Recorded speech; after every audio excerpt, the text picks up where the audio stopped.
Asambe-ke ngithi sanibonani uqhosha ngokwenza kwakhe lo ngomhla ka-1 June 2019 eGugulethu Rugby Stadium. Ngithi-ke mega maskandi event ngizobe ngilapho.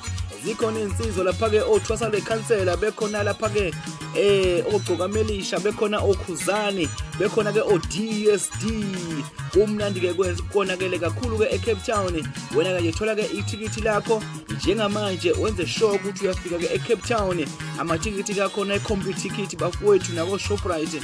Kuzobe kumnandi kudelile eCape Town. Lapha-ke lingaphuthelwa kakhulu, sithi-ke yamnamathelane le ndoda umngami, sithi uwodwa uyadlala mpemweni, uyadlala mpemweni. Kuzobe kumnandi kakhulu bafowethu, nifika nje komningi, nasesangweni azobe khona futhi-ke amathikithi. Asambe-ke.